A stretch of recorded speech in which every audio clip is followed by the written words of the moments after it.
Magandang araw po mga ka-friendship. For today's video, tayo po ay magaluto ng katang na pang high blood kahit po tayo ay laging high blood. Bago po tayo magluto ay tayo po muna ay maghahanda ng ating alahok sa ating ginataang katang. Ay syempre dahil nga masipag ang inyong friend si Ella ay di nila ang mamimita sa tabi ng kubo. Maliban nga po sa pagtatanim ng mga bulaklak ay ngayon ay nahihiligan ko na rin ang magtanim ng mga gulay. Ay bakit kamo sa mahal po baga ngayon ng bigas ay talagang mapapaisip kang magtanim ng mga gulay. At napakalaking bagay po ba yan naman ang ari hindi na abilhin. At kahit gulay po talaga ay nagamahal na rin. Talagang ako na lang po talaga ang hindi inamahal. At ako na rin din po ang hindi nataas. Uy, may hugot na naman talaga si friend si Ella. Lagi na lang may hugot. Ay baka ba yan naman ay makuha sa parinig. Ay iba-iba po ba yan naman ang may tanim at hindi mo na kailangang mamalingke. At may alaho ka na po sa iyong alutuin. Fresh na fresh pa.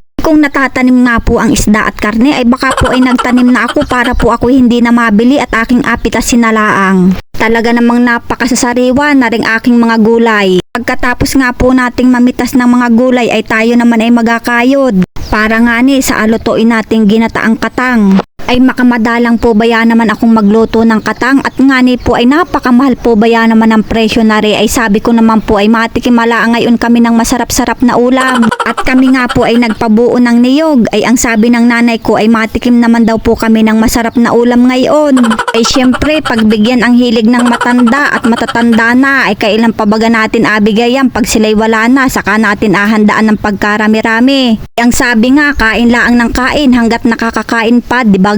Hindi yung pagkarami-raming inahanda ninyo kung kailang namamatay na ay samantalang nung nabubuhay halos hindi ninyo handaan pag birthday ay naku ako'y makaiyamot sa gayon ay makakain pa ba gayon ng tao ay di bagat hindi na ay naku kaya pag nag-request sa inyo ang mga mahal ninyo sa buhay ay apagluto ninyo ako'y hindi pa nakain ng katang ay ako'y high blood na ay hindi naman po ako high blood ako'y nagapaliwanag laang at yung po baga naman ay nangyayari sa tunay na buhay at ganito laang din po ang aking boses akala po ng iba ako daw po ay galit pag ako po'y nagasalita ay hindi po ako galit sadya pong malakas laang ang aking boses siguro po ay yun talaga ang aking talent at hindi rin naman po ako marunong sumayaw at kumanta ay yung lakas laang po talaga ng boses ang aking talent ay awan ko po baga naman kahit gustong gusto ko yung kanta at sayaw ay yun talagang kanta at sayaw ang ayaw sa akin ay mahirap po ba yan naman talagang pilitin kung ayaw ayos laang din naman po akong hindi marunong kumanta at kung marunong po akong kumanta ay baka po walang karir ngayon yung mga artistang magagaling umawit ngayon at ako po ang talagang namamayagpag ay nako friend si Ella nagabulaan ka na naman ay maghugas ka na lang ng gulay at na makapagluto ka na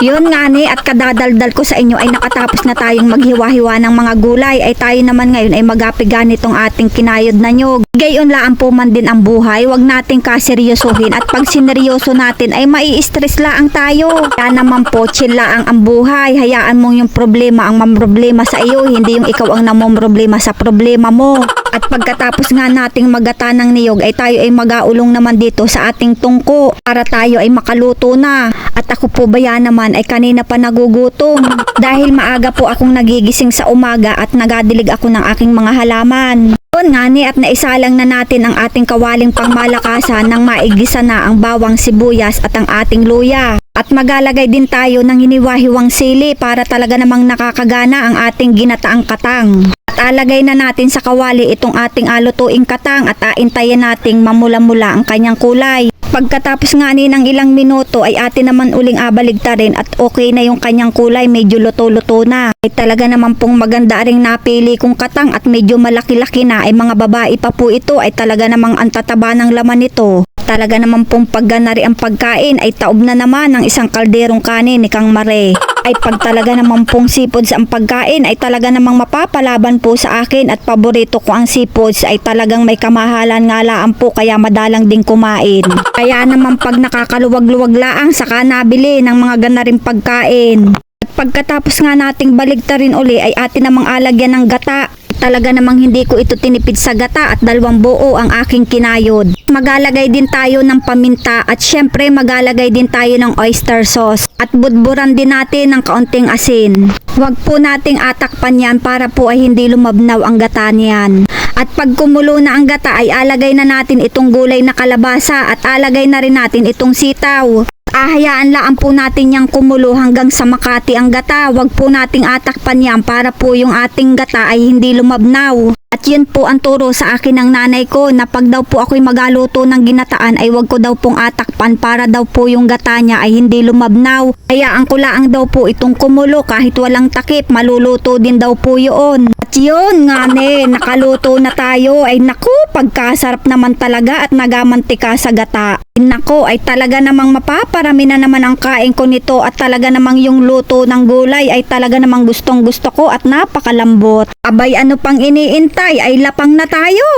Pagkaga na rin naman ang ulam ay hayain na munang mahal ang bigas at talaga namang talo-talo tayo, mapapalaki ang kain ko na rin. Ay talaga namang pagkababae ang katang ay talaga namang napakataba ng laman. Sabi ko sa nanay ko ay hinay-hinay lang ang pagkain at mainom ng gamot pagkatapos kumain ay mahirap na at baka ma-high blood. Ay ayos laang naman daw at makamadalang laang naman daw kumain ng ganare. Pag daw madalang kumain ay hindi naman daw yun nakaka-high blood. Makasyang tunay nga naman yun, hindi nga naman nakaka-high blood pag makamadalang kaya ay lapang laang tayo. Mga ka-friendsi, pasubscribe na lang po ng aking YouTube channel. Thank you for watching po and God bless us all.